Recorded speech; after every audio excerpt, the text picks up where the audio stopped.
hak-hak khusus terkait kekayaan intelektual tersebut, ya. Dan ini mungkin nanti yang akan diadres banyak oleh Prof. Elisa. Dan HKI kalau secara umum kalau kita pahami itu bisa berbagai macam bentuknya, gitu ya. Yang paling utama adalah sebetulnya seperti yang sudah dibahas dulu, yaitu paten, kemudian juga hak cipta. Nah, kalau di beberapa tempat sudah mulai juga hak database, kemudian juga hak desain, kemudian yang sudah kita kenal sejak puluhan tahun lalu, trademark, ya. Kemudian juga informasi rahasia konfidensial. Nah, sepertinya memang nanti yang sangat populer atau sudah mulai banyak difahami dan diupayakan di universitas adalah paten maupun copyright, gitu ya, bagian dari HKI itu. Nah, mungkin sambil jalan upaya-upaya dari PHKI ini adalah menurut saya adalah juga tadi mendampingi para inovator dan peneliti kita untuk mengerti pentingnya proses perlindungan kekayaan intelektual dalam bentuk hak kekayaan intelektual, namun juga memahami ada trade-off atau harus ada harmonisasi antara HKI ini dengan kontribusi di masyarakat. Jadi artinya setelah hak ciptanya terlindungi, hak intelektualnya, intelektual propertinya, kekayaan intelektualnya terlindungi dengan HKI, maka berikutnya bagaimana mengkontribusikan HKI ini secara smart ke masyarakat. Artinya hak penemu terlindungi, tetapi esensi dari penemuan untuk bermanfaat ke masyarakat, ke industri, itu bisa juga berjalan, gitu ya. Jadi di sini kita akan melihat dua gain. Gain pertama adalah kepada pemilik HKI, gagasan, ide, dan karyanya terlindungi, dan dia dapat benefit, termasuk benefit material dari itu, tapi juga si produk atau si kekayaan intelektual yang dilindunginya ini bisa berkontribusi bagi masyarakat dan dapat dimanfaatkan oleh industri. Nah, inilah mungkin sedikit sambutan saya sebagai wakil rektor terkait PHKI ini yang agak diperlebar dengan gagasan-gagasan bagaimana nanti Bu Elisa ke depan dan juga tim PHKI ini akan menggarap ini, mendampingi para peneliti sehingga semuanya mendapatkan benefit yang optimum, manfaat yang optimum dari kegiatan inovasi dan risetnya, tetapi juga karya-karya inovasi ini terlindungi, gitu ya, selain bermanfaat bagi masyarakat dan industri. Demikian mungkin Pak Reza dan Bu Elisa beserta teman-teman sekalian sambutan saya. Dan kebetulan saya pukul 13 ada Zoom juga di lapak lain di kampus di ITB terkait kerjasama industri sebetulnya. Jadi saya mohon izin nanti Bu Elisa tidak bisa mengikuti sampai tuntas, tapi nanti kalau di sana selesai, di sini masih ada, saya akan izin masuk lagi nanti. Demikian mungkin pada para teman-teman sejawat, selamat melaksanakan webinar ini. Semoga kita mendapatkan manfaat yang tinggi. Saya ucapkan sekali lagi terima kasih. Nasrun minallah wa fathun qarib wa basyiril mu'minin. Wassalamualaikum warahmatullahi wabarakatuh.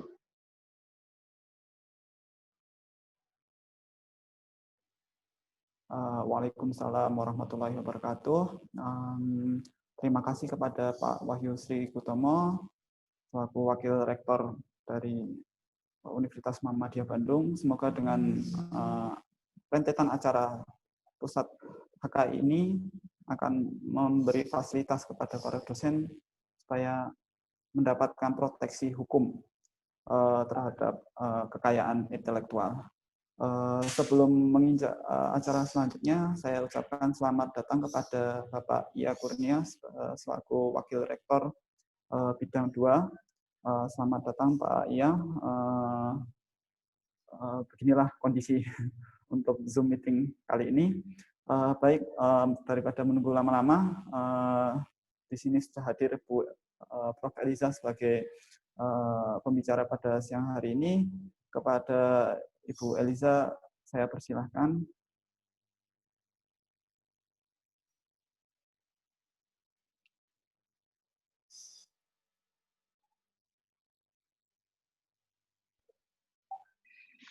Bismillahirrahmanirrahim. Assalamualaikum warahmatullahi wabarakatuh. Terima kasih Pak Bidang 1, Pak Wahyu. Selamat datang juga untuk Pak Ia. Juga di sini kita ada tamu jauh, Ibu Reniati dari Bangka Belitung. Ada juga dulu mahasiswa saya, tapi sekarang sudah menjadi rekan sejawat, Ibu Yesi Swentasari. Selamat datang, lama tidak bertemu. Baiklah, juga untuk Bapak-Bapak, Ibu sekalian yang hadir, terima kasih. Mari kita mulai sharing dan penelusuran HKI kita hari ini.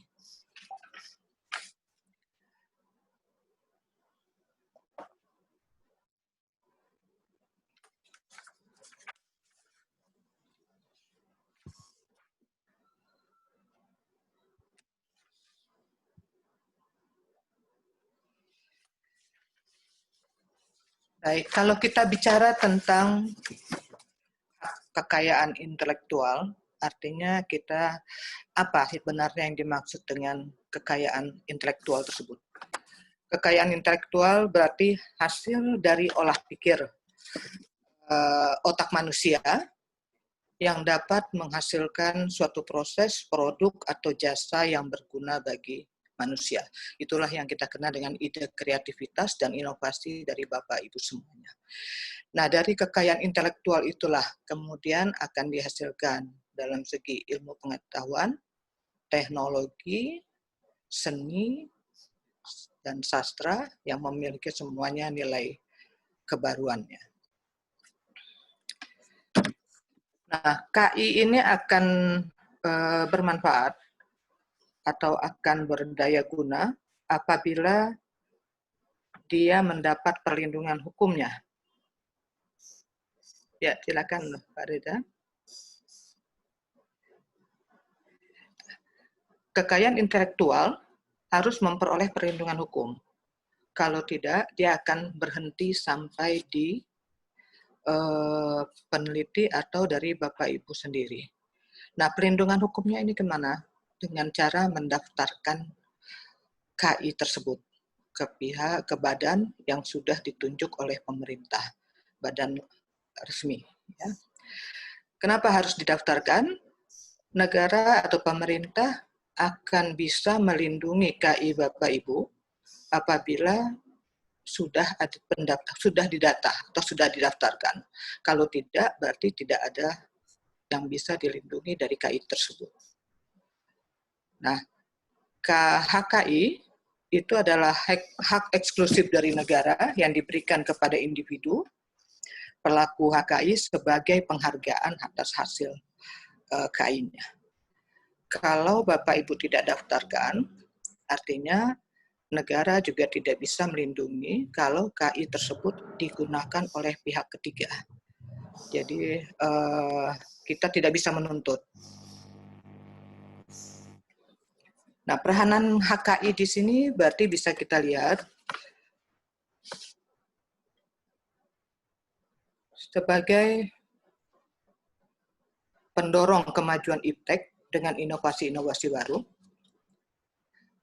sebagai alat persaingan dagang, dan seperti tadi yang disampaikan oleh Pak Wahyu, HKI juga akan meningkatkan kesejahteraan masyarakat. Kita bisa lihat, dengan HKI, ya di karya kekayaan intelektual yang sudah kita daftarkan tersebut menjadi HKI itu akan memberikan economic value. Dia akan memberikan nilai ekonomi. Ya, silakan Pak Deda. Dia akan memberikan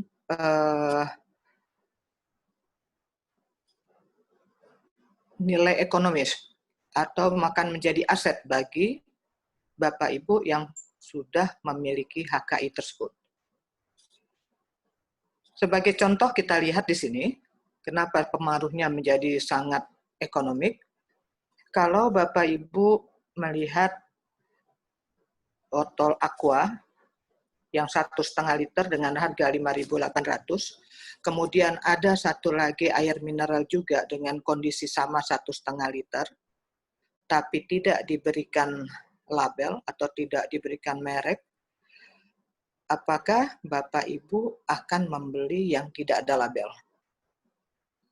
Otomatis kita pasti akan memilih yang sudah ada mereknya. Karena apa? Karena sudah teruji dan sudah terlindungi secara kualitas apa yang disampaikan oleh yang mempunyai HKI tersebut. Kemudian satu lagi juga kita bisa berikan contoh. Kalau harga iPhone Apple yang kita ambil saja yang paling tinggi itu 23 juta. Kemudian ada alat ini juga dengan bentuk sama, juga dijual dengan harga 23 juta, apakah kita akan memilih yang di tengah, yang tanpa merek? Atau ada lagi yang meniru dengan membuat iPhone, harga juga sama 23 juta. Otomatis pasti kita tidak akan mau mengambil barang yang tidak ada merek dan juga tidak terstandar atau tidak terdaftar HKI-nya. Oke. Nah, kasus-kasus HKI yang terjadi, pembajakan dari pihak luar, seperti batik, dari pendet, dari piring, reok, dan masih banyak yang lain, dan bukan tidak ada dari pihak kita pun juga melakukan pembajakan. Termasuk kalau kita mengcopy textbook atau buku asli, itu juga termasuk pembajakan.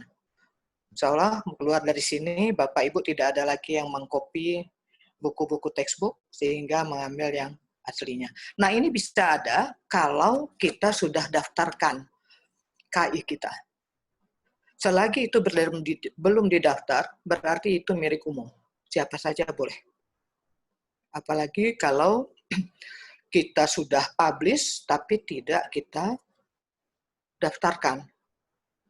Berarti secara HKI-nya itu tidak ada kebaruan lagi, walaupun kita sendiri yang membuat. Oke, selanjutnya. Sebagai contoh, kita lihat kelalaian yang kita sering lakukan. Kita lihat semuanya pasti mengenal tongkat tol ini. Permasalahannya, yang mempunyai ide atau kreativitas yang bagus ini tidak pernah mendaftarkan patennya. Akibatnya, barang ini siapa saja bisa buat. Kalau saja yang punya ide pertama ini mendaftarkan patennya, dia sudah pasti akan mempunyai aset. Setiap orang yang menggunakan ini akan mendapat royalti dari paten yang dia daftarkan. Nah, ini yang sering sekali kita lupa karena kita menganggap ini sederhana sekali, tidak perlu didaftarkan HKI-nya. Padahal justru hal-hal sederhana ini adalah mulai selagi itu menjadi kebaruan, itu adalah ide kreatif yang harus dijaga atau harus dipagar. Lanjutnya. Nah, HKI apa saja? Ada paten, ada merek, ada indikasi geografis, hak cipta, rahasia dagang, desain tata letak sirkuit terpadu, desain industri, perlindungan varietas tanaman. Nah, dari hasil diskusi kita yang lalu, di sini mungkin kita akan bahas beberapa yang sangat berkaitan dan yang ditanyakan oleh teman-teman. Yang pertama mungkin kita akan bahas tentang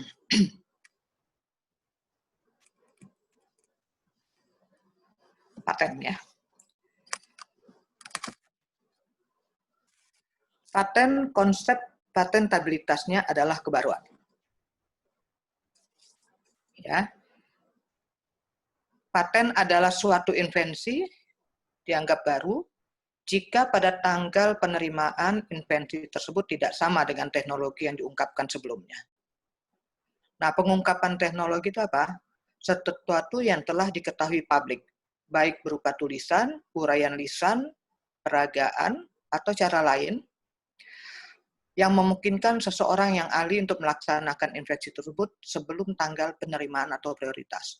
Maksudnya, kalau Bapak Ibu melaksanakan penelitian, ini contohnya ya, kemudian ada metodenya atau formulanya yang akan Ibu patenkan atau Bapak Ibu patenkan, tolong itu jangan dipublish dulu. Karena begitu itu dipublish di jurnal misalnya, kemudian setelah itu baru Bapak Ibu mendaftarkan patennya, itu tidak bisa lagi. Karena dianggap apa? Karena pengungkapan teknologinya, walaupun kita yang mempublishnya, itu dianggap sudah tidak kebaruan lagi, karena sudah ada diungkapkan ke publish. Jadi itu yang perlu diingat oleh Bapak Ibu untuk hal-hal penting yang akan kita patenkan, sebelum dipublish, tolong didaftarkan dulu. Karena begitu didaftarkan, Bapak Ibu daftarkan hari ini jam 1, keluar surat nomor pendaftarannya, artinya 1/1 detik itu sudah dipagar. Silahkan, sesudah itu mau dipublish, mau diceritakan ke siapapun tidak ada masalah, karena itu sudah dipagari atau dilindungi oleh negara. Sambil menunggu proses sertifikatnya keluar. Oke. Nah, paten itu merupakan perlindungan terhadap olah pikir manusia, ya, yang berkaitan dengan inovasi dan sebagainya. Kita kelompokkan menjadi 2, ada paten sederhana dan paten biasa. Perlindungannya juga berbeda. Untuk paten biasa 20 tahun, paten sederhana 10 tahun, dan masing-masing tidak bisa diperpanjang. Nah, apa bedanya paten biasa dengan paten sederhana? Paten biasa itu invensi baru yang mengandung langkah-langkah inventif yang dapat diterapkan dalam industri. Jadi untuk HKI memang harus bisa diterapkan dalam industri. Nah, apa bedanya dengan sederhana? Kalau yang sederhana, itu juga invensi baru, tapi pengembangan dari produk atau proses yang telah ada dan dapat diterapkan dalam industri. Jadi sebagai contoh misalnya, kayak tongkat tol tadi, itu kita buat tangkainya bisa diperpanjang pendek. Artinya yang kita buat bisa diperpanjang pendek, itulah yang paten sederhana. Jadi ada perubahan yang baru dari sesuatu yang sudah dipatenkan. Oke?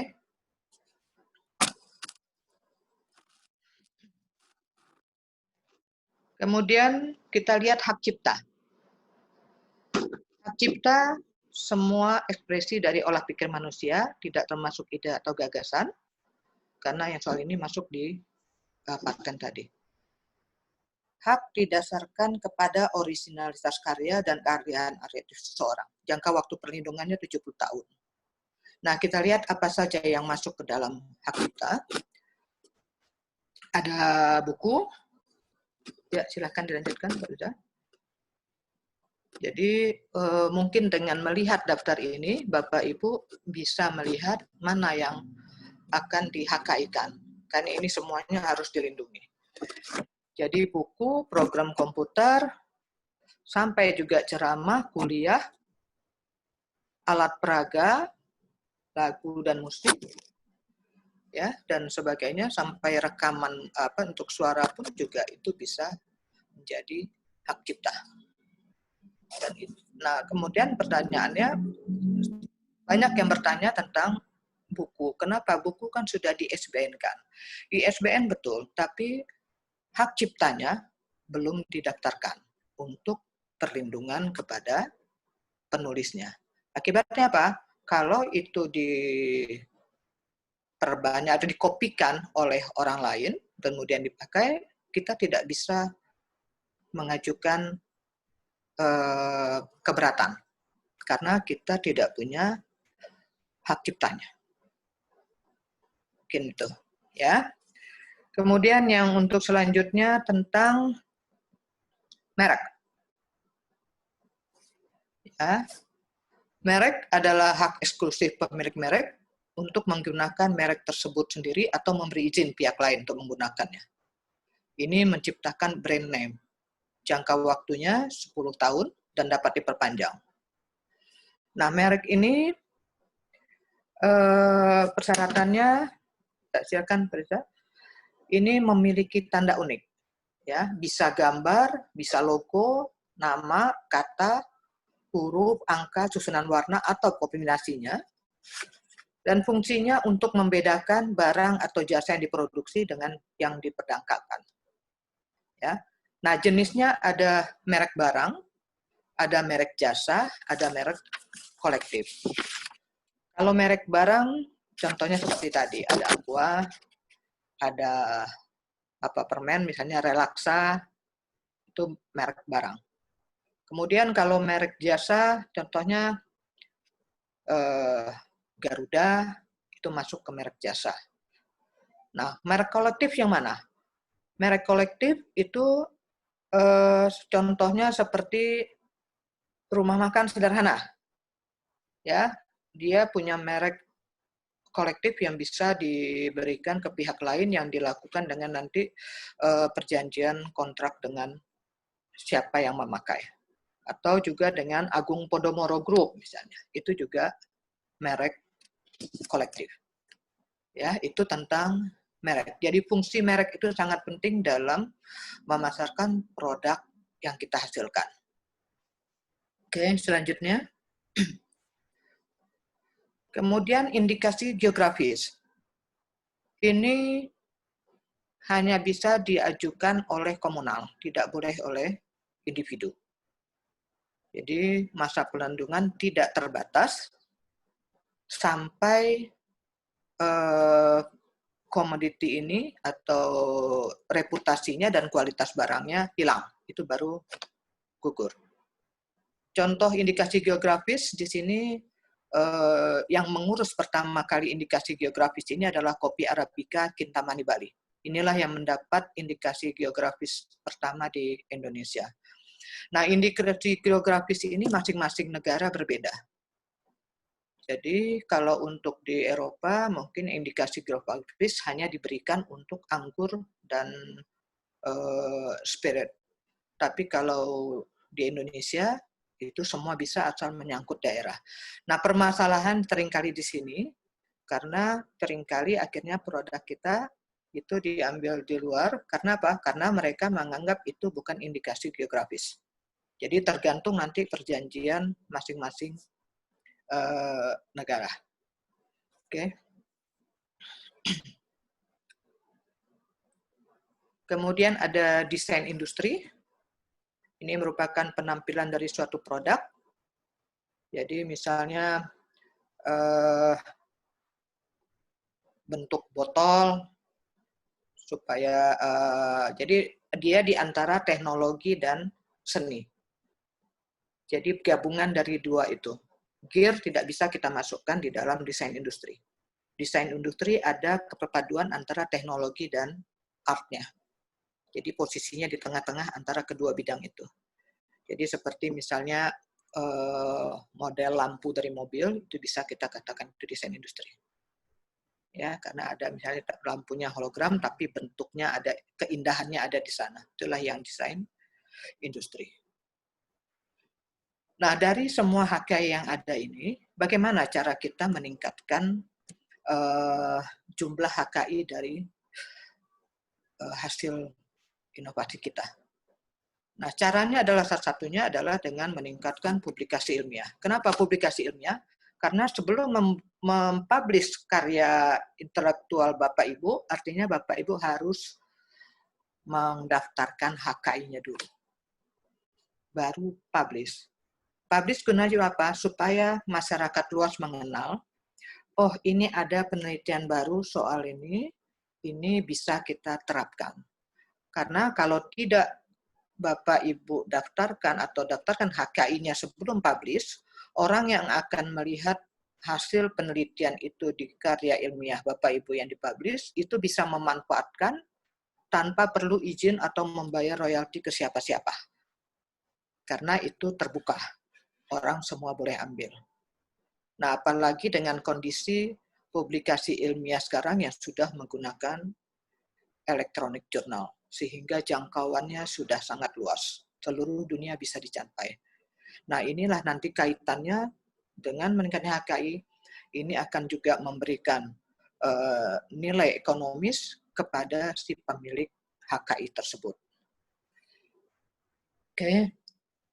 Dari penulisan HKI juga sudah berubah. Kalau dari paradigma lama masih menggunakan berkas yang bertumpuk-tumpuk, sekarang kita juga sudah bisa mendaftarkan secara elektronik ke DJKI. Jadi teknologi sekarang memang sudah sangat-sangat membantu sehingga sangat mempermudah semua urusan kita.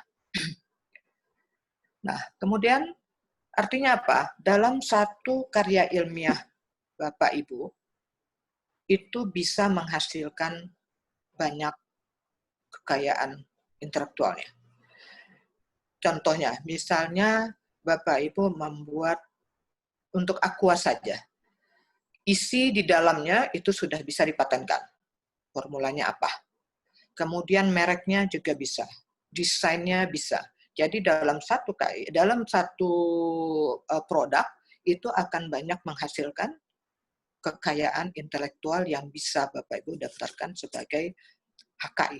Sehingga produk Ibu akan dilindungi oleh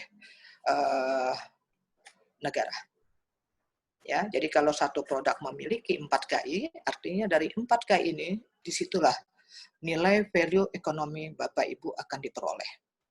Jadi kita jangan mencari koinnya di penelitian yang kita lakukan, tapi carilah koin di hasil karya ilmiah ini yang kita HKI-kan. Sehingga kita nanti akan mendapat royalti dari semua produk HKI yang kita peroleh. Kenapa? Nanti produk-produk ini termasuk dari pusat KI juga akan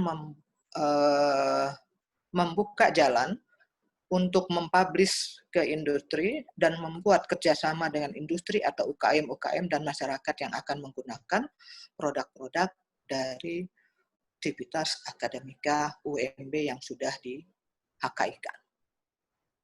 Oke. Selanjutnya. Nah, yang paling sering ditanyakan adalah tarif paten. Ya. Di sini jelas kita mengacu pada PP nomor 28 tahun 2019 tentang PNBP. Kita lihat yang pertama. Oke. Untuk hak cipta ya. Untuk apa ini? Untuk hak cipta. Ya. Kalau Bapak Ibu mendaftarkan HKI tersebut melalui institusi, itu akan berbeda dengan kalau mendaftarkan secara pribadi atau umum. Di sini kita lihat, kalau dari institusi, secara elektronik kita hanya dikenakan biaya pendaftaran 200. Tapi kalau untuk umum itu akan dikenakan 400. Nah, begitu juga dengan paten. Selanjutnya, Berita. Untuk paten, sudah. Nah, di sini kita lihat, ini hak cipta ya. Nah, ini yang untuk paten. Biaya pendaftaran untuk paten biasa itu 350. Tapi kalau Bapak Ibu mendaftar secara pribadi atau melewat umum, itu biayanya adalah 1.250.000. Jadi pemerintah dalam hal ini DJKI memang mengajak atau membuka peluang sebesar-besarnya kepada institusi pendidikan untuk mendaftarkan HKI-nya dengan mempermudah persyaratan dan meringankan biaya. Di samping itu, dengan menggunakan institusi, kita juga mampu mengangkat kredibilitas dan akreditasi dari institusi kita sendiri. Kemudian kita lihat untuk paten sederhana mungkin ya. Paten sederhana itu biayanya juga itu 200, kalau secara umum itu 800.000 rupiah. Kemudian pemeriksaan substantif ini biasanya dilakukan setelah permohonan kita masuk, paling cepat itu sekitar 8 bulan, paling cepat ya, tapi biasanya itu setahun. Itu baru kita sudah lolos dari permohonan, kemudian ada pemeriksaan substantif, itu baru dikenakan pembayaran untuk permohonan paten biasa 3 juta, sedangkan paten sederhana 500.000. Nah, kemudian ada lagi yang menanyakan, biaya pemeliharaannya bagaimana? Kalau Bapak Ibu lewat instansi pendidikan atau lembaga pendidikan, kita dibebaskan dari iuran pemeliharaan sampai 6 tahun atau sampai produk yang kita patenkan itu sudah dikomersialisasikan. Ya. Sedangkan kalau untuk yang umum, dari per tahun pertama itu kita sudah dikenakan biaya pemeliharaan. Nah, jadi mungkin ini juga pertimbangan dari Bapak Ibu semua, samping kita memajukan institusi, tapi juga biaya yang dikeluarkan jauh lebih murah daripada kita mendaftar secara pribadi. Oke, seterusnya. Nah, kita coba untuk searching paten ya. Ada beberapa, jadi sebelum kita membuat deskripsi, usahakan kita searching dulu. Apakah penelitian yang akan kita patenkan tersebut sudah dibuat orang atau belum. Kenapa? Karena ini juga merupakan salah satu syarat dari pengajuan paten, itu minimal 2 dari situs dari pencarian ini itu tidak sama dengan apa yang kita usulkan untuk dipatenkan. Ya. Nah, cara men-search bagaimana? Kita bisa lihat, kita coba yang pertama yang Indonesia harus masuk ya, yang DGIP harus masuk, selebihnya yang dari luar yang akan kita searching. Kita lihat kalau yang dari DGIP, kalau Bapak Ibu buka di DGIP, nanti tampilannya akan seperti ini. Kemudian nanti kita pilih penelusuran KI-nya. Ya. Sehingga akan keluar nanti tampilan seperti yang berikut. Ya, kalau Bapak, nah keluar tampilan seperti ini. Di sini Bapak Ibu tinggal pilih, ada yang di tempat search itu, apakah Bapak Ibu akan mencari tentang untuk mengurus patennya, untuk merek, desain industri, atau hak cipta. Kita searching di sana dengan memasukkan kata kuncinya. Terusnya, nah kita mulai dari sebelah kiri kita. Ini yang sudah tadi di awal. Kemudian kita milih paten. Kemudian masukkan kata kunci. Kalau Bapak Ibu, ini juga bisa menelusuri kalau paten kita sudah masuk permohonannya, kita ingin tahu permohonan kita sampai di mana, ini juga bisa digunakan. Nah, sekarang kita akan lihat dengan menggunakan kata kunci. Terusnya, Pak Rita. Lanjutnya. Misalnya kita akan masukkan nanti di sini tentang, bisa dilanjutkan ya. Ini kita masukkan misalnya kunyit mangga, dia nanti akan keluar semuanya, sehingga kita tinggal cari mana yang apakah ada yang sama dengan apa yang kita cari. Kalau misalnya masih terlalu luas, dikecilkan lagi pencariannya supaya kita bisa mendapatkan hasil. Kalau apa yang akan kita patenkan itu tidak ada yang menyamai, baru kita bisa mengajukan. Ya, setelah kita buka, kemudian kalau kita akan melihat paten yang sudah diproses, yang di tengah ini adalah yang sudah melewati publikasi A dan publikasi B, sudah melewati pemeriksaan substantif sehingga berhak diberi sertifikat. Jadi tandanya yang di nomor itu sudah tertulis ID. Ya, kalau sudah tertulis ID artinya itu sertifikat paten kita sudah terbit. Kemudian yang di sebelah kanan ini masih di publikasi A. Ya, catatannya di sini kita bisa statusnya pengajuan persetujuan Kasubdit untuk pemeriksaan komunikasi. Berarti artinya masih ada komunikasi untuk perbaikan dari draft paten yang kita ajukan. Ya. Nah, ini kalau kita mencari melalui web DKI. Kemudian kita lihat untuk yang kedua, karena kita juga harus mencari di web berikutnya.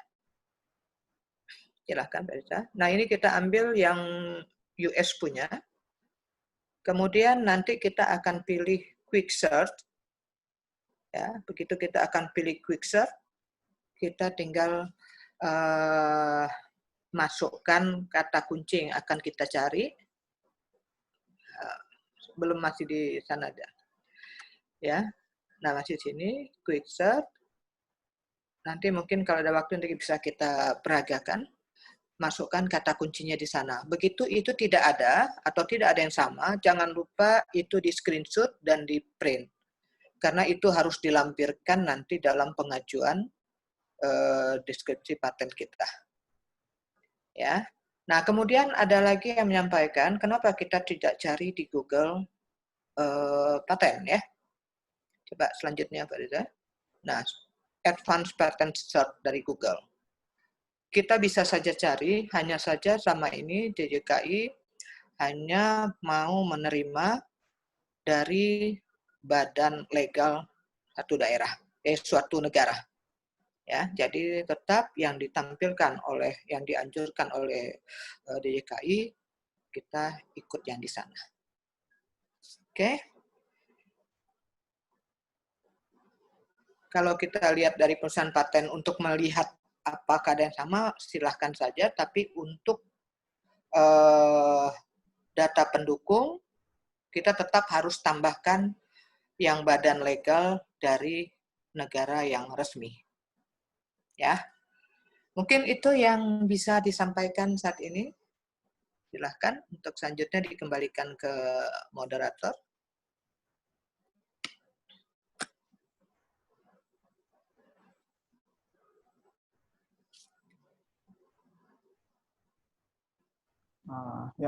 Terima kasih kepada Prof. Eliza atas pemaparannya.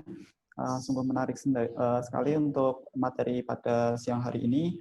Yang pertama kita memperoleh pengetahuan apa sih keuntungan dari hak paten yang kita daftarkan, seperti yang ada di contoh di Prof. Eliza, ada sebuah botol yang apabila tidak diberikan paten atau apabila tidak diberikan merek, itu akan memiliki harga yang berbeda. Dan juga tadi sempat diterangkan oleh Bu El bagaimana sih cara mekanisme untuk mematenkan sebuah produk. Baik, untuk sesi pertanyaan, pertanyaan pada sesi ini tuh bisa diajukan melalui bit.ly yang saya sudah sampaikan di komen, yaitu bit.ly/us_penelusuran-HKI. Silahkan isi pertanyaannya melalui situ. Untuk sesi pertama kita buka untuk 3 penanya.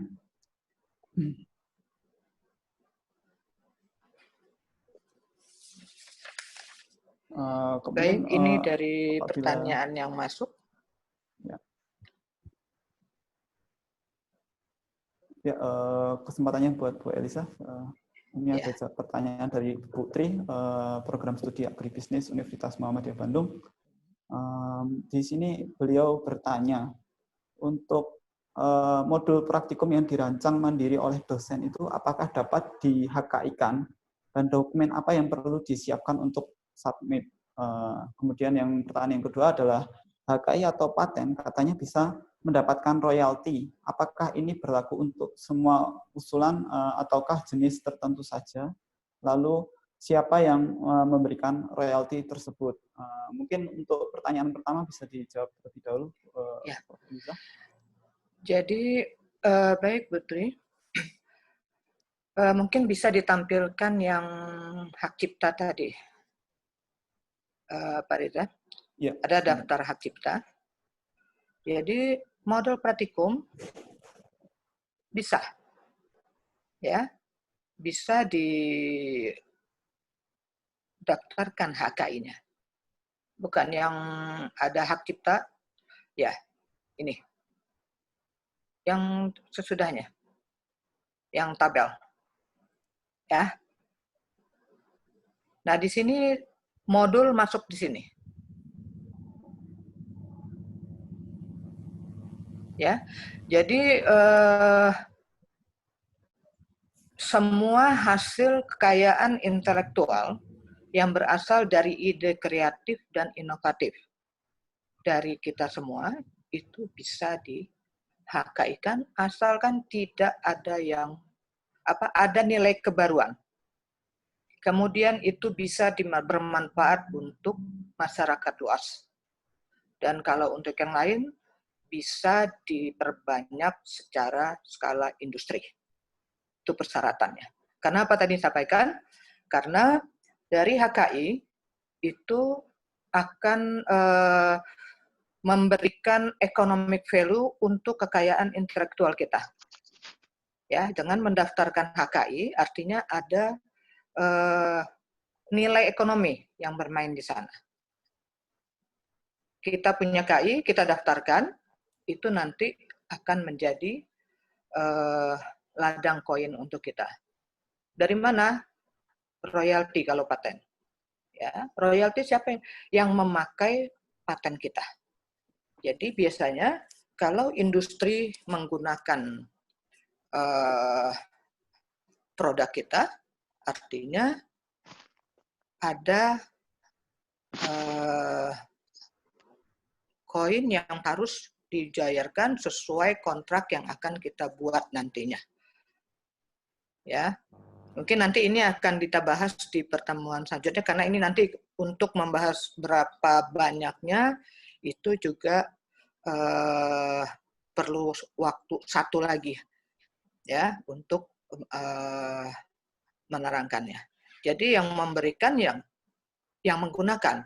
Kalau buku bagaimana? Yang memberikan adalah yang menyebarkan buku kita.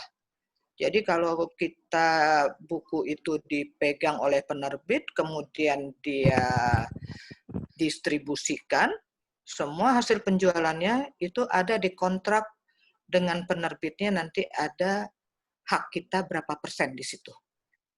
Jadi untuk penerbit buku yang betul, itu harusnya sudah membuat kontrak berapa banyak untuk penulis. Ya, kenapa? Penerbit bukan sekedar mencetak, tapi harus mendistribusikan buku-buku hasil karya intelektual kita semua untuk dibaca oleh masyarakat luas. Kalau sekarang mungkin bukan secara buku cetak lagi mungkin ya, karena sekarang juga sudah ada buku online. Setiap orang yang baca di online tersebut, itu fee-nya masuk ke kita. Seperti juga kalau kita jurnal, kalau ada yang buka jurnal kita, buka file secara utuh, itu ada bayarannya masuk ke kita royaltinya. Jadi begitu mungkin ya, Bu Sri. Dan ada juga yang bertanya bagaimana satu produk bisa menghasilkan 4 KI. Bisa, ya. Jadi seperti saya contohkan tadi, dari satu botol minuman yang akan kita produk, kita bisa usulkan untuk isinya, formulasi dari isi minuman tersebut. Itu sudah paten. Apakah paten biasa atau paten sederhana? Tergantung invensi itu ada kebaruan dari invensi yang sebelumnya atau memang benar-benar baru. Kalau dia benar-benar baru, artinya itu paten. Kalau dia melanjutkan invensi atau mengembangkan teknologi sebelumnya, artinya itu paten sederhana. Kemudian kita juga bisa daftarkan mereknya. Kita juga bisa daftarkan desain industrinya. Mungkin seperti itu, Ibu. Atau kalau tidak, misalnya dalam satu HP. HP itu malah lebih banyak lagi apa yang bisa kita HKI-kan. Dari mulai sirkuitnya, dari mulai desain industrinya, patennya, itu banyak sekali di sana yang bisa di HKI-kan. Dan ini tidak tidak harus, oh ini harus penelitian yang harus didanai, tidak. Selagi itu ada kebaruan, bisa. Ya, kuncinya satu, ada kebaruan dalam mengurus HKI. Baik, mungkin itu Pak Reza. Kalau masih ada Bapak Ibu yang ingin menanyakan. Ya, sebenarnya ada pertanyaan dari Ibu Reniati tadi ya, yang katanya memiliki produk itu bisa 4 KI itu bagaimana caranya ya Bu? Apakah setiap produk itu harus berdasarkan dari proses penelitian ataukah dalam hal ini apakah setiap produk itu kita bisa hasilkan tuh melalui luar penelitian? Mungkin tadi juga sudah dijelaskan, ya. Satu produk itu bisa bermacam-macam. Dari satu penelitian pun bisa menghasilkan bermacam-macam HKI. Ya. Pengalaman saya dalam satu penelitian, itu justru saya bisa menghasilkan sekitar 3 paten. Kemudian saya bisa menghasilkan hak cipta dari buku. Saya bisa menghasilkan produk itulah yang kemudian dibuatkan mereknya, dan produk ini kemudian bisa kita kerjasamakan dengan industri sehingga menjadi pemanfaatan oleh industri tersebut atau UMKM ataukah dari, kalau saya karena di bidang peternakan, dengan peternak-peternak Jawa Barat dan Sumatera Barat itu sudah menggunakan paten yang saya gunakan. Jadi memang harus cermat menilai. Kalau kita meneliti, jangan langsung biar semuanya diserahkan dipublish di jurnal. Jadi sebelum kita publish, kita pagar dulu dengan pendaftaran HKI-nya, supaya kita bebas untuk mempublishnya. Mungkin begitu ya Bu Eni ya. Jadi dalam satu penelitian, kalau pengalaman dari saya biasanya penelitian itu semua, walaupun misalnya dalam proposal saya hanya 4 parameter. Parameter pendukung yang lain yang tidak terlalu besar atau tidak memerlukan biaya itu pasti akan saya ambil datanya. Dan kita pun juga akan melibatkan mahasiswa. Itu semuanya data itu bisa kita jadikan beberapa paten lagi. Sehingga di paten-paten saya pun itu ada mahasiswa yang juga saya uruskan HKI-nya. Ya, jadi bukan berarti semuanya harus kita keluarkan untuk satu produk saja. Jadi bisa bermacam-macam. Tinggal kita jeli melihat mana yang bisa.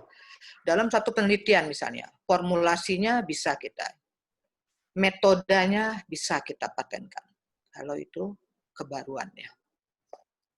Ya, saya justru malah mempatenkan metode mengeringkan kunyit mangga saya. Ya, nah, itu sudah keluar granted-nya.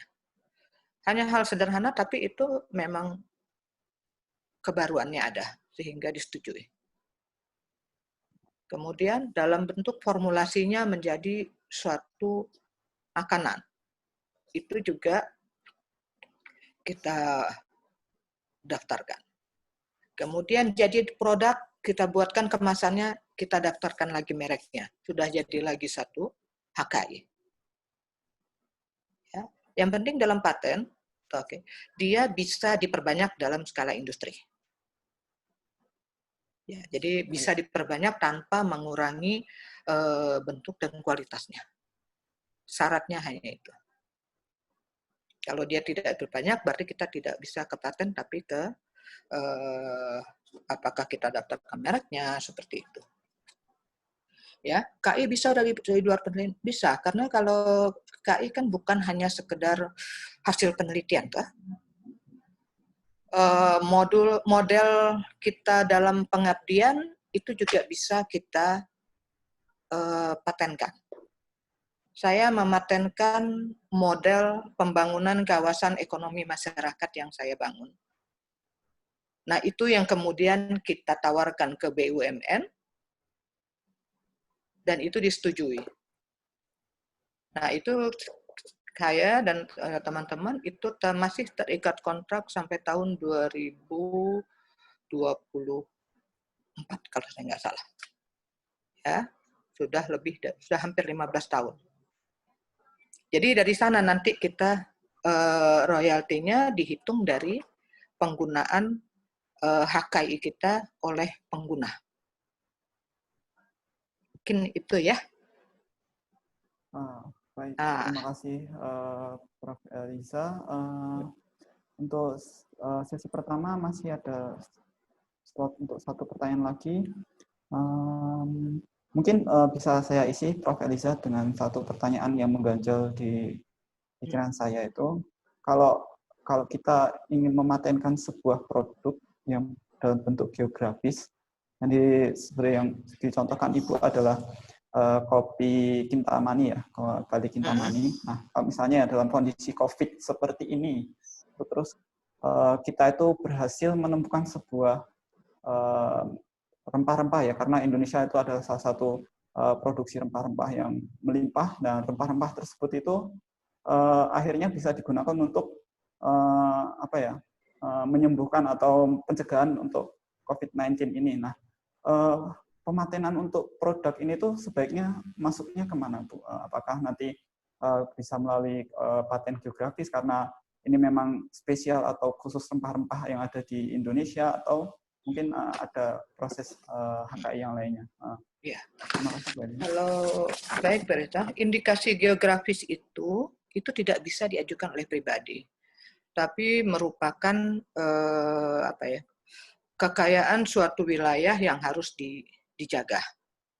Kalau Berita misalnya akan mencampurkan kopi ini dengan rempah-rempah, artinya bukan masuk ke indikasi geografis. Tapi artinya Berita membuat formulasi dari kopi dan rempah-rempah, kan gitu ya? Ya. Betul, ya maksudnya itu kan? Ya. Nah, jadi membuat formulasi. Kalau dia belum ada yang membuat, itu bisa diajukan ke paten biasa. Itu sebabnya kita perlu searching-nya. Sudah ada belum yang membuat formulasi seperti ini? Dan ada nggak manfaatnya nanti? Manfaatnya apa dengan dicampur itu? Jadi bukan hanya sekedar kita buat, udah jadi, ya. Itu istilahnya itu untuk di kafe kopi namanya ya, atau di warung kopi. Tapi tetap dia harus ada, azas manfaatnya harus ada. Azas manfaatnya ini untuk apa? Apakah dia nanti akan memberikan kesehatan untuk yang meminumnya? Apakah dengan dicampur rempah-rempah ini kemudian jadi malah nggak tidur-tidur 3 hari 3 malam? Kan begitu. Nah, itu harus ada ininya. Tapi kalau udah dibuat tidak tidur 3 hari 3 malam, saya yakin itu pasti akan ditolak. Karena akan membahayakan kesehatan. Ya, mungkin apakah dengan dicampur ini, tadi yang saya tanyakan tadi, bisa mengatasi COVID-19. Saya rasa kalau udah menyangkut untuk sekarang itu diterima, Pak. Asal data-datanya sudah jelas, data-data penelitiannya ada. Itu bisa kita. Di minimal dari penelitian in vitro pun kita sudah bisa ajukan. Jadi kalau kita misalnya khawatir nanti ini akan digunakan, kita buat untuk skala in vitro-nya ini sudah menunjukkan hasil yang baik. Ya. Nanti begitu penelitian kita siap di tahun ketiga atau tahun keempat, kita bisa daftarkan lagi menjadi paten sederhana tadi. Karena kita mengunut dari yang sudah lalu. Tapi ada kebaruannya di sini. Nah, jadi seperti itu nih Pak Duda. Ya, baik, terima kasih Bu Eliza. Ini juga ada satu pertanyaan lagi dari Pak Ridwan. Ini dari program studi ilmu komunikasi Universitas Muhammadiyah Bandung. Pertanyaannya adalah, apakah metode jasa dalam bidang komunikasi itu dapat dipatenkan? Kemudian adakah gambar alur pendaftar HKI pada jasa atau bidang komunikasi tersebut? Mungkin dari Prof. Eliza bisa menyampaikan. Bisa, kalau itu kan hak kita masuknya ya. Kemudian alurnya, tunggu saya cari sebentar, ini alur untuk pendaftarannya. Sebenarnya bisa dibuka di DGIP itu Pak Rita, karena di sana ada alur untuk pendaftaran ya. Untuk alur pengajuan,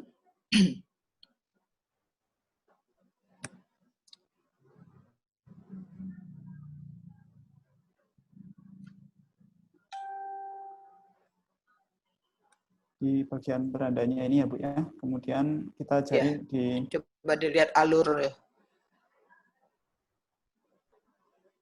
untuk paten ya Bu ya, kalau itu ya Bu ya.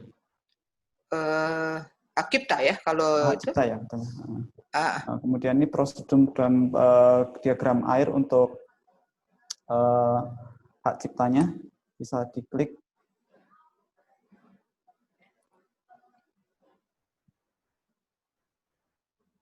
Kemudian ya mungkin bisa dicari di sini ya Bu ya. Ya di sini ditampilkan ada daftarkan melalui secara online untuk daftar akun ini. Bisa terlihat Bu Eliza?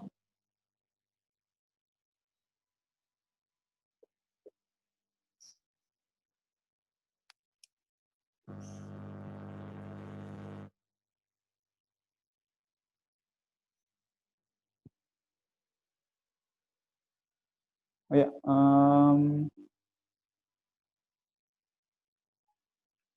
baik, untuk penelusurannya itu mungkin dapat dilakukan di website ini, di website daftar akun. Kita bisa mencarinya melalui website dgip.go.id, di mana alur-alurnya itu ada kayak seperti buku, program komputer, dan kemudian salah satu yang dipertanyakan oleh Pak Ridwan itu mungkin adalah sinematografi ini yang bisa dijadikan atau bisa didaftarkan untuk hak paten. Kemudian ada rekaman suara dan beberapa bunyi yang dihasilkan. Nah, ini ada juga persyaratan-persyaratan yang perlu dikumpulkan, diantaranya adalah kalau misalnya untuk suara itu harus dalam bentuk MP4, kemudian untuk dokumen-dokumen itu dalam bentuk PDF. Semua ada di website DGIP ini. Mohon maaf, tadi Prof. Eliza agak terputus suaranya. Mungkin bisa dilanjutkan oleh Prof. Eliza.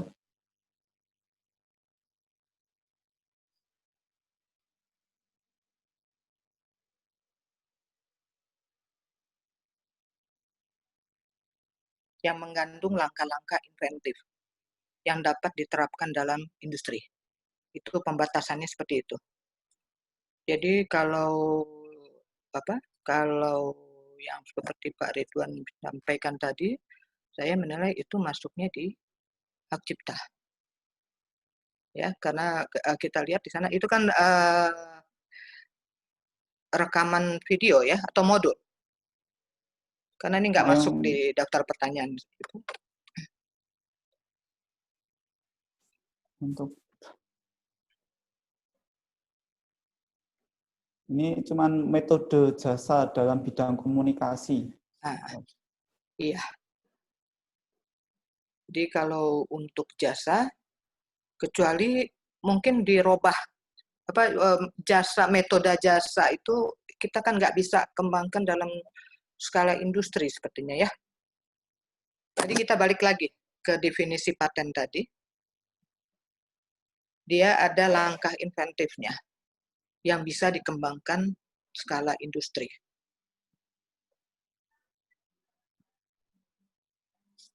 Mungkin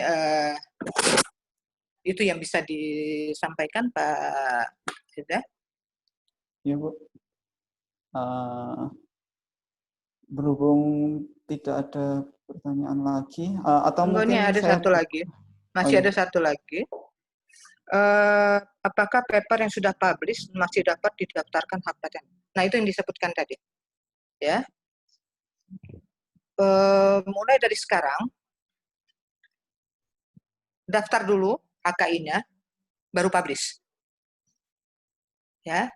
Karena kalau sudah terlanjur publish, karena ini juga pengalaman teman-teman yang saya dengar, sudah istilahnya sudah ambiar dipublish semua isi-isinya, seluruh penelitiannya. Nah, tinggal mungkin kita cari lagi celahnya, di mana yang masih bisa kita ambil, celahnya yang bisa kita HKI-kan. Mungkin itu jawaban untuk Bu Harlina ya. Bu Putri. Nah, jadi kalau sudah terlanjur dipublish, itu ininya kendala kita. Karena artinya itu sudah menjadi konsumsi publik. Kebaruan teknologinya sudah tidak ada, walaupun kita yang buat sendiri. Jadi itu yang perlu ditekankan ke Bapak Ibu semua. Tolong, begitu selesai penelitian, kalau memang itu berpotensi HKI, daftarkan HKI-nya dulu. Jangan dipublish dulu, karena begitu itu dipublish, susah kita. Untuk mendaftarkan tidak terlalu repot. Kalau Bapak Ibu mau berlari, istilahnya kalau dengan Pak Warek Satu bilangnya kita berlari, itu bisa 2 minggu deskripsinya siap. Ya, 2 minggu deskripsi siap, itu langsung buat draft pendaftarannya, nanti bisa dibantu di pusat KI. Kita tinggal online kan. Sudah setelah itu Bapak Ibu silahkan untuk mempublish. Jadi begitu itu sudah masuk, dia bukan menunggu paten itu terbit atau di granted. Kalau tunggu di granted mungkin orang nggak akan ada yang publish nanti. Karena kalau untuk menunggu granted itu paling cepat 2,5 tahun paling cepat. Ya, tapi yang paling umum itu 3 sampai 6 tahun malah baru keluar. Jadi pesan saya juga untuk semua, tolong hati-hati untuk mempublish hasil kekayaan intelektual. Jadi daftarkan HKI-nya dulu sebelum Bapak Ibu mempublish. Tidak butuh waktu banyak untuk untuk mengurus HKI-nya. Dan kalaupun Bapak Ibu nanti akan penelitian biasanya kan ada monefnya, itu sudah diakui. Ya, jadi waktu monef pertama Ibu cuma tinggal bilang misalnya baru draftnya, hanya draftnya harus ditunjukkan. Ya, harus ditunjukkan. Jangan bilang sudah dibuat Bu, Bapak, tapi ada di laptop saya. Itu pasti nilainya akan dibuat 1 itu atau 2 nanti sama reviewernya. Ya, jadi kalau misalnya untuk luaran hasil penelitian kita itu misalnya baru kita draft, itu sudah dinilai oleh reviewer biasanya. Apalagi kalau sudah keluar nomor pendaftarannya P00 2020 misalnya sekian-sekian, itu nilainya sudah lebih besar karena itu sudah dianggap sudah memiliki HKI. Kalau sudah ada nomornya. Apalagi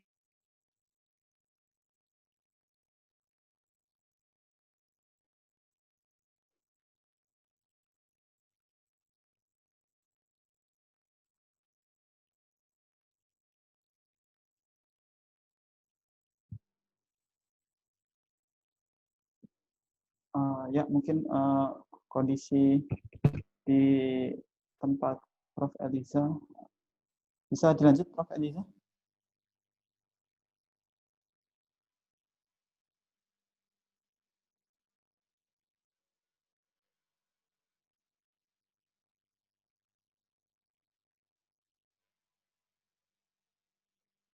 Ya, mungkin Prof. Eliza mengalami gangguan untuk di tempatnya.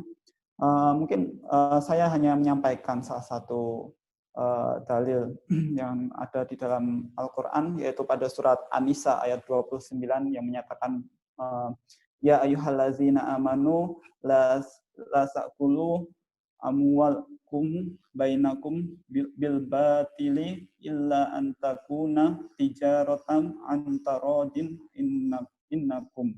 Nah, di sini dikatakan bahwa pada surat An-Nisa ayat 29 ini dikatakan, hai orang-orang yang beriman, janganlah kamu saling memakan harta sesamamu dan janganlah batil kecuali dengan jalan perniagaan yang berlaku dengan suka maupun suka di antara kamu. Nah, kenapa kita harus mematenkan produk kita itu inilah untuk mencegah terjadinya atau terjadinya memakan harta kepada sesama. Ya, mungkin sudah tersambung lagi oleh Bu Prof. Eliza.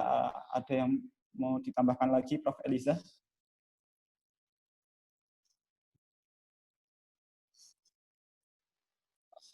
Mohon maaf, masih di mute, Bu Prof. Eliza.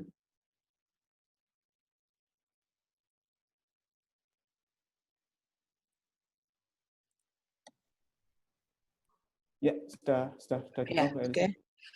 Silakan. Apalagi yang ditanya karena nggak tahu ini kenapa sinyalnya kali ya. Iya, ini mungkin terkendala Bandung yang Jawa Barat yang mendung ini mungkin. Ya. Mungkin ada pertanyaan berikutnya? Untuk pertanyaan berikutnya itu belum ada. Iya. Mungkin kita buka mungkin semuanya kalau ada yang mau bertanya langsung kali. Masih ada waktu ya, Pak? Ya, Habis. masih ada waktu selama 15 menit. Saya buka semua ya untuk ya. audionya.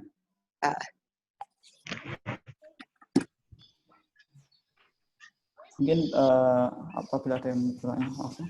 Ya, silakan Bapak Ibu kalau ada yang masih unek-uneknya, mumpung waktunya masih ada.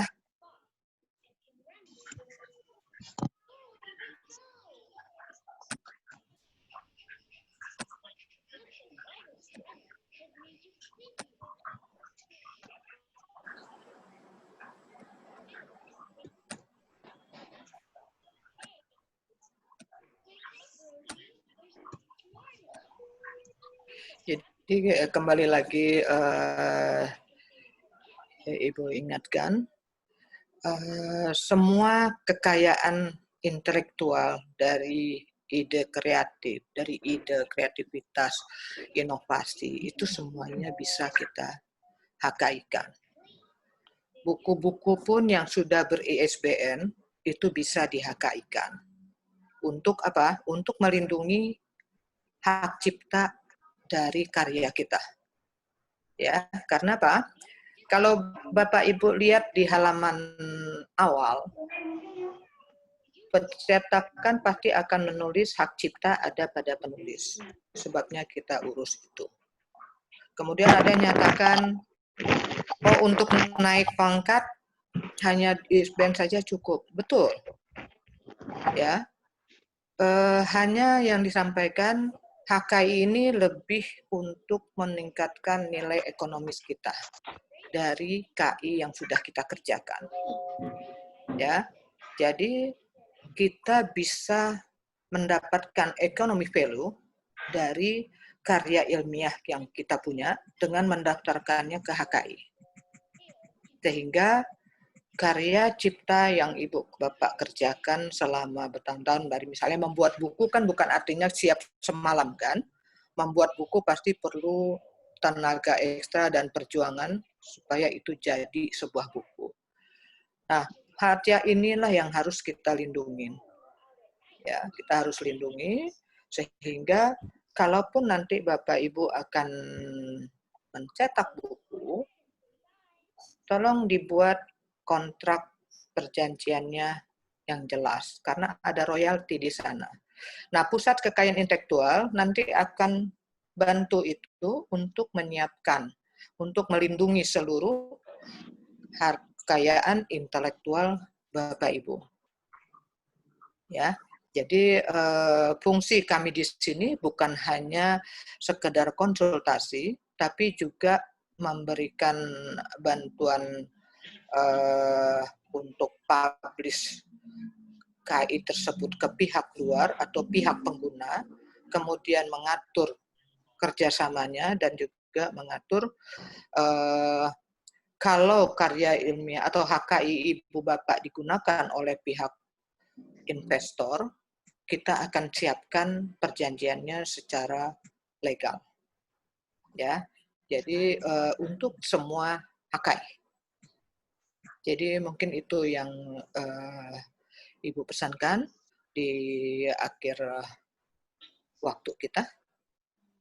Mudah-mudahan kalau tidak ada yang ditanyakan lagi, kami juga membuka klinik HKI melalui WA Group.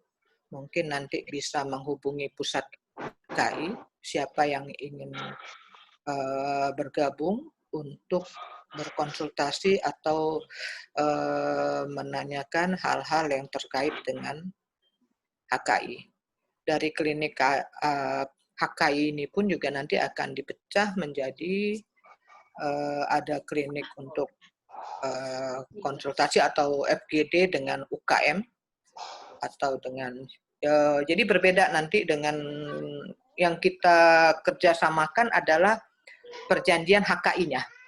Ya, jadi kalau Bapak Ibu punya HKI, kemudian ada UKM yang akan pakai, kita yang akan atur bagaimana sistem dan royaltinya. Mungkin seperti itu maksudnya. Jadi bukan artinya kita mengelola suatu UKM, bukan.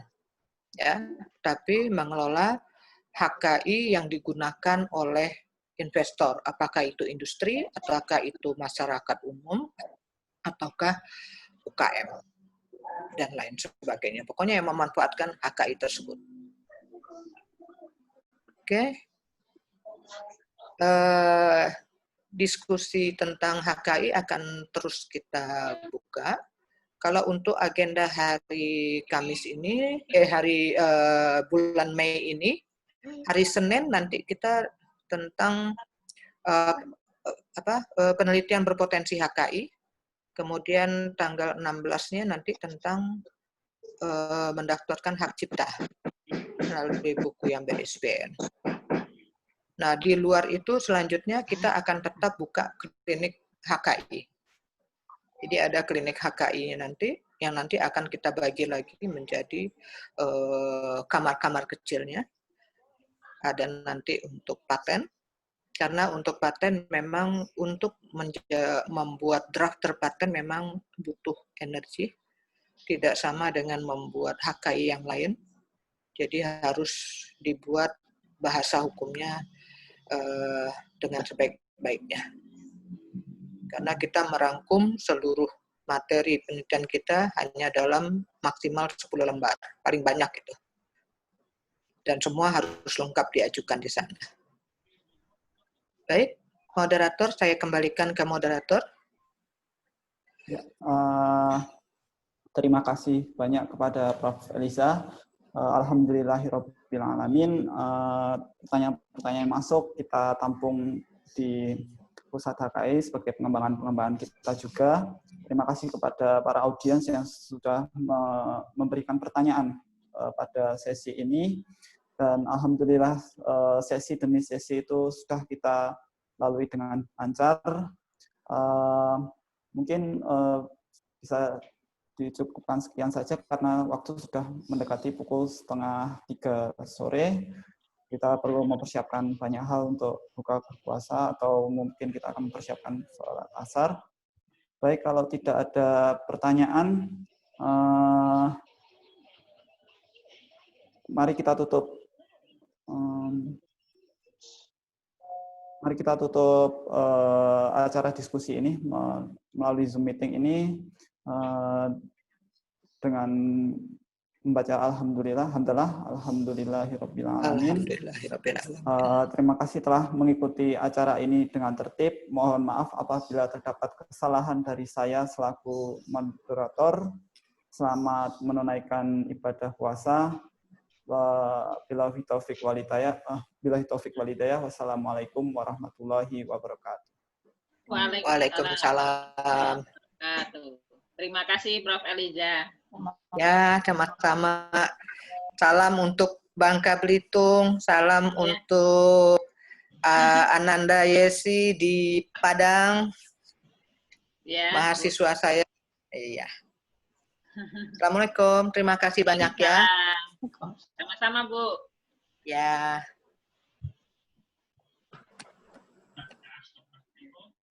Ibu.